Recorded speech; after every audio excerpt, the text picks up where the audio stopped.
واقعہ یوں ہوا کہ جب حضرت آدم علیہ السلام کا مجسمہ تیار کیا گیا تو اللہ پاک نے فرمایا میں آدم کو خلیفہ بنانے جا رہا ہوں. خلیفہ کا مطلب ہوتا ہے نائب. خلیفہ کس کو کہتے ہیں؟ اللہ کا کوئی نائب نہیں ہو سکتا نا. اللہ تمام اجسام جسم سے پاک، جسمانیات سے پاک، ضروریات سے پاک. اللہ کے نہ ہاتھ نہ پیر ہے نا، لیکن اللہ کیا فرما رہا ہے؟ میں خلیفہ بنانے جا رہا ہوں. کس کو؟ آدم کو. تب فرشتوں نے یہ بات کہی اے اللہ اس سے قبل تو نے ایک مخلوق پیدا فرمائی تھی جس مخلوق کو جن کہتے ہیں. جب یہ پورا کا پورا واقعہ تفسیر کی کتابوں میں سورہ بقرہ میں، یہ سورہ بقرہ ہے اور دوسرے پارے اور پہلے پارے میں اس بات کو اللہ تعالیٰ نے بیان فرمایا ہے. آپ اس کی تمام تفاسیر کو اٹھا کے دیکھیں گے جو میں بیان کر رہا ہوں وہی آپ کو ملے گا کہ فرشتوں نے یاد کیا اس لیے کہ اللہ کی بارگاہ میں کوئی شکوہ نہیں کر سکتا. اللہ سے کون شکوہ کر سکتا ہے؟ کر سکتا ہے کوئی؟ فرشتے کہہ رہے ہیں کہ یا اللہ میرا یہ حق تھا، لیکن اللہ سے شکوہ نہیں کر سکتا کوئی. کون شکوہ کر سکتا ہے؟ جو ذات لا محدود ہے، جو ذات اتنی عظمت والی ہے کہ جب ہم نہیں تھے تب بھی وہ خدا تھا، جب مخلوق پیدا نہیں ہوئی تھی تب بھی وہ تھا، مخلوق نہیں ہوگی تب بھی وہ ہوگا. ازل سے جو ذات ہے ابد تک رہنے والی ہے، اس ذات کا کوئی نہ مثل ہو سکتا ہے نہ اس جیسا کوئی ہو سکتا ہے. پھر اس سے کون اعتراض کرے گا؟ اس کے حکم پر اعتراض کرنے کی کوئی گنجائش ہے کسی کی؟ لیکن آج ہم دیکھتے ہیں چند لوگ تھوڑی سی پریشانی آتی ہے اللہ کی بارگاہ میں دعا کرتے ہیں تو دعا مانگنے میں بھی لوگوں کی زبانوں سے شکوہ نکلتا ہے. اللہ ہم نماز پڑھتے ہیں، تو احسان کرتا ہے نماز پڑھتا ہے.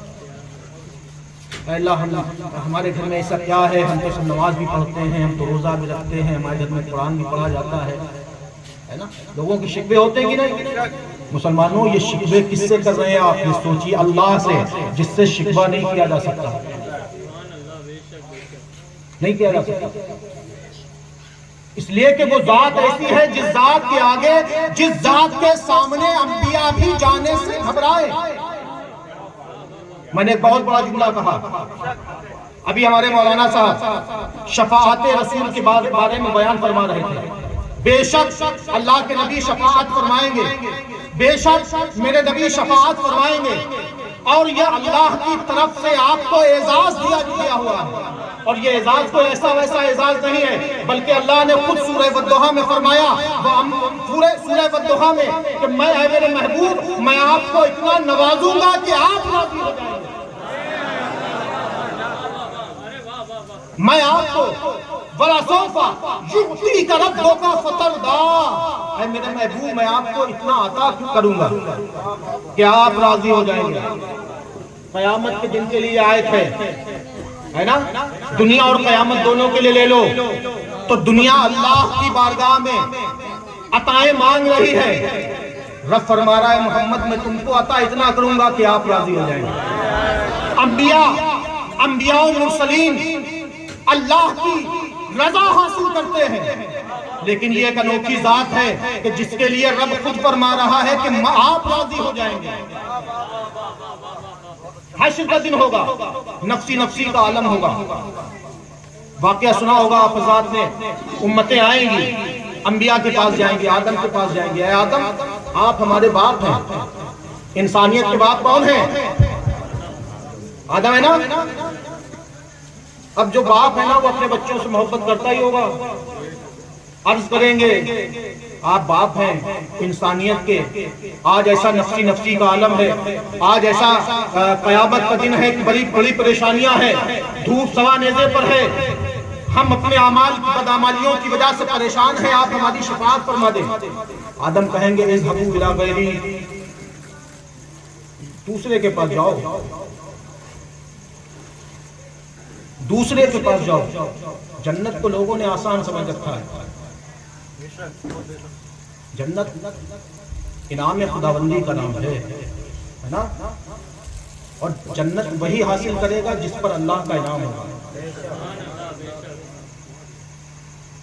اور وہ انعام ایسا ہوگا کہ جس سے اللہ راضی ہوگا اسی پر تو انعام ہوگا، ہے نا۔ اور ہم بھی دعا کرتے ہیں کہ اللہ پاک ہم کو وہ راستہ چلائے جس راستے پر چلنے والوں پر تو نے انعام فرمایا۔ بات کھلتی چلی جائے گی تو بڑے موضوع کھلیں گے انشاءاللہ، بس یہ بات آئی ہے تو اس کو بیان کر کے پھر اپنے موضوع کی طرف ہم دعا کرتے ہیں، اہدنا الصراط المستقیم، اے اللہ ہم کو سیدھا راستہ چلا۔ کون سا راستہ چلا؟ کون سا راستہ؟ اہدنا الصراط المستقیم، سیدھا راستہ چلا۔ اب کچھ لوگوں کا اعتراض یہ ہوتا ہے کہ سیدھا راستہ کون سا ہے؟ ہم کہتے ہیں سیدھا راستہ وہ ہے جس راستے پر قطب المدار چلے، جس راستے پر غوث پاک چلے، جس راستے پر خواجہ غریب النواز ہیں، اور یہی وہ راستہ ہے جو ہم مانتے ہیں کہ اللہ ان کا راستہ دے دے، ہم کو قطب المدار کا راستہ چلا۔ مسلمانوں جو انہی کے راستے پر چلو گے تو ہدایت پا جاؤ گے، اور یہ میں بات جو کہہ رہا ہوں یہ قرآن کی دلیل سے ہے۔ اہدنا الصراط المستقیم قرآن ہی میں ہے نا، الحمد شریف میں اگلی آیت کیا ہے؟ صراط الذین انعمت علیہم، ان کا راستہ چلا جن پر تو نے انعام کیا ہے، جس پر تم نے انعام سے جن کو نوازا ہے ان کا راستہ چلا۔ تو اللہ نے کس کو انعام سے نوازا؟ اللہ نے انعام سے کس کو نوازا؟ ہم قطب المدار ہی تو ہیں جن کو اللہ نے انعام سے نوازا، ایسا انعام دیا کہ اس کو سرکار قطب المدار رضی اللہ تعالیٰ عنہ کے چہرہ مبارک پر 7 زکات پڑے رہتے تھے، روشن چہرہ تھا، آپ کے دیار میں جو بھی آتا تھا اللہ پاک اس کی جھولیوں کو بھر دیتا۔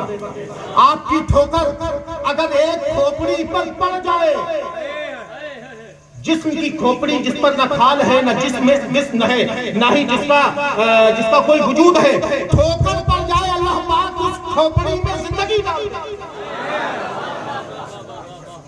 یہی تو ہے وہ انعام شدہ لوگ۔ انعام پھر کس پر کیا؟ ان لوگوں پر جو گستاخ رسول ہیں۔ اگر وہ انعام شدہ ہوتے تو مسلمانوں دنیا میں لوگ آج بھی ان کا ذکر کر رہے ہوتے، لیکن کوئی نہیں جانتا، گستاخ رسول کے نام تک لوگ نہیں جانتے۔ کیوں؟ اس لیے کہ ذکر کو بلند کرنے والی ذات اللہ کی ہے۔ اللہ فرماتا ہے فاذکرونی اذکرکم، تم میرا ذکر کرو میں تمہارا ذکر کروں گا۔ تو تب جب قطب المدار نے 1442 چلوں پر بیٹھ کر اللہ کی عبادت کی، جب قطب المدار نے تمام دنیا تمام ہندوستان میں ایمان و اسلام کے پرچم کو بلند کیا، جب اللہ کے ذکر کو عام کیا تو اللہ نے قطب المدار کے ذکر کو ایسا عام کیا کہ آج پوری دنیا میں قطب المدار کے نام کے شہدائی ملتے ہیں۔ کوئی کسی تھانوی کا